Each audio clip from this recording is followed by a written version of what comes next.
रत्नागिरी शहर में एक ऐसा मैदान हुआ करता था जहां कभी बच्चों की किलकारियां गूंजती थी, लेकिन अब वहां सन्नाटा पसरा रहता है। मैदान काफी पुराना, सुनसान और रहस्यमय लगता था। लोगों का कहना था कि वहां रात के समय अजीबोगरीब चीजें होती हैं, पर कोई भी हिम्मत करके देखने नहीं जाता था। एक दिन कुछ लड़के वहां से गुजर रहे थे। उन्हें अपनी फुटबॉल टीम बनानी थी। उसके लिए उन्हें प्रैक्टिस करने के लिए खाली जगह या मैदान चाहिए था। इस मैदान को देखकर रवि भी ठहर गया और सोचने लगा। अरे, ये इतना बड़ा मैदान है पर यहाँ कोई नहीं है। ऐसा कैसे? ये शहर में लोग खचाखच भरे पड़े हैं। कॉलोनी का पार्क पार्क कम बाजार ज्यादा लगता है, लोगों की भीड़ की वजह से। पर ये मैदान एकदम खाली कैसे? क्या सोच रहा है बे? चल, बहुत कम समय है हमारे पास और हमारा सिलेक्शन होना बहुत जरूरी है। अजय रवि से बात कर ही रहा था कि उसका भी ध्यान मैदान की तरफ जाता है। अरे, ये देखो, बगल में छोरा, शहर में ढिढोरा। ये रहा मैदान, कितना बड़ा है। चलो भाइयों, जगह की चिंता खत्म। अजय बाकियों को भी चिल्लाकर बुला लेता है। अजय की आवाज सुनकर निखिल और समीर भी आ जाते हैं। अरे वाह, देर आए पर दुरुस्त आए। पूरा खाली मैदान, कोई नहीं होगा यहाँ हमें रोकने टोकने के लिए। बढ़िया से प्रैक्टिस करेंगे हम। बिल्कुल भाई, ऐसा मौका बार बार नहीं आता। हम चारों को ही टीम में लिया जाएगा हमारी क्लास से। चिंता नहीं करो और खेलो। खेलते खेलते शाम हो गई, पर उन चारों को कोई खबर नहीं थी और देखते ही देखते रात हो गई। चलो भाई, सूरज ढल चुका है, हमें भी अब चलना चाहिए। नहीं नहीं, कल फाइनल ट्रायल है कॉलेज में और हम जरा भी भूल नहीं कर सकते। अभी और प्रैक्टिस बाकी है। मैं टॉर्च चार्ज करके लाया था, रुको अभी जला देता हूँ। उससे हमें पर्याप्त मात्रा में रोशनी मिलेगी, जिससे हम फुटबॉल आराम से खेल सकें। ओके? तभी मैदान में खेलते खेलते उन्हें एक अजीब सा एहसास हुआ। ठंडी हवा बह रही थी, लेकिन हवा के साथ हल्की हल्की कानों में फुसफुसाहट भी सुनाई देने लगी।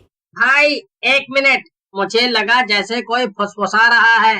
अरे, यहाँ हमारे चारों के अलावा और है ही कौन जो बोलेगा?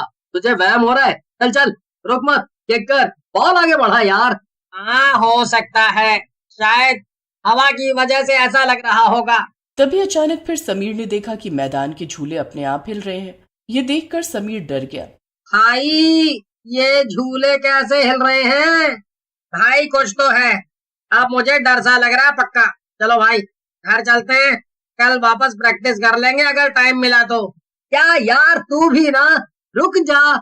रवि ने हिम्मत दिखाने के लिए झूले को हाथ से रोकना चाहा, लेकिन जैसे ही उसने झूले को छुआ, एक ठंडी लहर उसके शरीर में दौड़ गई। तभी अचानक एक डरावनी आवाज उनके कानों तक पहुंच गई। तुम्हें खेलने का बहुत शौक है ना? चारों के कानों में ये गहरी डरावनी आवाज गूंजी।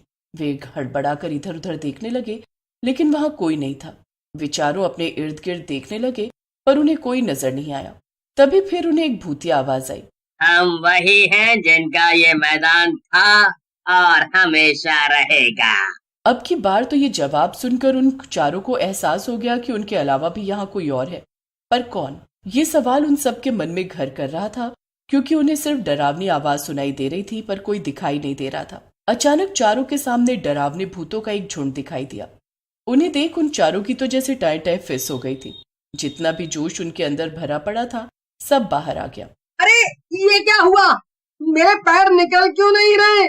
हमारी बिना मर्जी के नहीं हिलेंगे, चाहे आजमा के देख लो।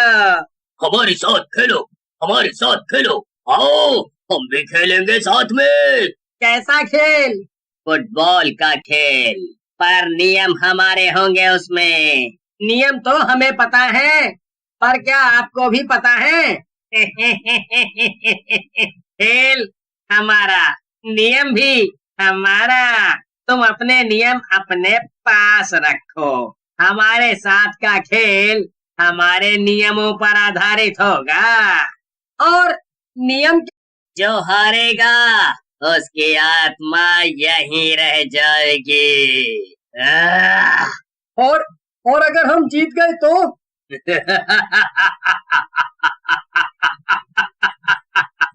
आप हंस क्यों रहे हो? आज तक कोई नहीं जीता, लेकिन तुम लोग कोशिश कर सकते हो। और हम खेलने से मना कर दे तो? बिना हमारी मर्जी के मैदान के बाहर नहीं निकल सकते तुम। तो बेहतर होगा हमारी बात मानो। खेलना तो तुम्हें पड़ेगा बच्चू, वरना उसकी कीमत तुम्हारी जान भी हो सकती है।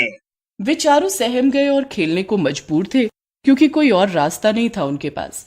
रवि और बाकी दोस्तों की आंखें फटी की फटी रह गई। चारों दोस्त कांपते हुए फुटबॉल खेलने लगे, लेकिन जैसे ही उन्होंने गेंद को छुआ उनके शरीर भारी होने लगे, जैसे कोई उनके अंदर घुस रहा हो। तभी अजय की आंखें लाल होने लगती हैं, जैसे उसकी आंखों में खून उतर रहा हो। और बाकी दोनों का भी हाल उनके जैसा ही था। उनका शरीर मानो उनका रहा ही ना हो। वे चारों अजीब से हरकतें करने लगे, जैसे शरीर तो उनका था पर उनकी हरकतें और दिमाग कोई और काबू कर रहा हो। भूतों की टोली जोर जोर से हंसने लगी, जैसे उनका सोचा हुआ प्लान काम कर रहा हो। गेंद हमारी आत्माओं से बनी है। इसे जितना खेलोगे उतना हमारे नियंत्रण में आते जाओगे और हम जैसा चाहेंगे वैसा ही तुम करोगे। और यही बात है कि तुम अभी भी हमारे हिसाब से ही काम कर रहे हो। शरीर तो तुम्हारा है पर तुम पर काबू हमारा है। अब तुम लोग हमारे इशारे पर ही काम करोगे। अब वे चारों समझ गए थे कि ये सिर्फ खेल नहीं बल्कि उनकी जिंदगी और मौत का सवाल था। इधर निखिल गुस्से में अपने दोस्तों से भी झगड़ा कर रहा था। ये सब देखकर भूतों को बहुत मजा आ रहा था। यहाँ अजय बस फुटबॉल को बार बार किक ही मारे जा रहा था। रवि ने हिम्मत दिखाई और जोर से चिल्लाया, हम ये खेल नहीं खेलेंगे। अगर तुमने रुकने की कोशिश भी की तो फिर यहाँ से जिंदा नहीं जा पाओगे। नहीं, मुझे छोड़ दो, मुझे छोड़ दो। अपने बाकी दोस्तों से बोलो जो कर रहे हैं करते रहें, वरना मैं तुझे यहीं से नीचे छोड़ दूंगा। फिर तेरा शरीर 100 टुकड़ों में बट जाएगा। पूछ ले अपने दोस्तों से क्या करना चाहते हैं। तभी रवि को याद आया कि उसके दादा बताते थे, भूत उन्हीं जगहों पर रहते हैं जहाँ उनकी आत्मा कैद होती है।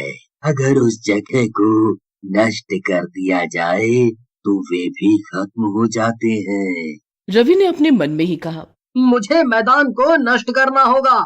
यही एक रास्ता है इन भूतों से बचने का। रवि चलते चलते ही इधर उधर देख रहा था कि कोई ऐसी चीज मिल जाए जिससे मैदान नष्ट किया जा सके। वो अपना दिमाग चला ही रहा था कि तभी उसका ध्यान उसके बैग पर गया। वो उल्टा चलते हुए ही भूतों से नजर बचाकर भागकर पास गया और उसमें से लाइटर निकाला और मैदान में पड़ी सूखी घास के पास जाकर उसे आग लगा दी। देखते ही देखते आग भड़क उठी। भूत चीखने लगे, नहीं, हमारे खेल को खत्म मत करो। लेकिन आग भयंकर रूप ले चुकी थी। अजय का शरीर नीचे गिरा और उसकी आंखें वापस सामान्य हो गई। बाकी लोगों का भी अपनी हरकतों पर काबू आ गया। वे सभी सामान्य हो गए और चारों दोस्त मैदान से भाग निकले। और जैसे ही उन्होंने पीछे मुड़कर देखा, मैदान की जगह एक वीरान जलती हुई जमीन थी। भूतों की चीखें धीरे धीरे शांत हो गई। अगली सुबह लोग मैदान की हालत देखकर चौंक गए। क्या हम सच में भूतों से लड़े थे? हाँ, लड़े तो थे। कल का दिन मैं कभी नहीं भूल सकूंगा। पर लगता है मैदान अब सुरक्षित है। फिर वे चारों सुबह मैदान की तरफ से होते हुए अपने कॉलेज गए और वहां उन्होंने फुटबॉल खेलने की प्रक्रिया के लिए ट्रायल दिया और चारों कंपटीशन के लिए पास हो गए। ये उनका हमेशा का सपना था कि वे अपने शहर को फुटबॉल कंपटीशन में पेश करें, पर इस तरीके से मौत के मुंह में जाकर ये सपना पूरा होगा इसका अंदाजा नहीं था।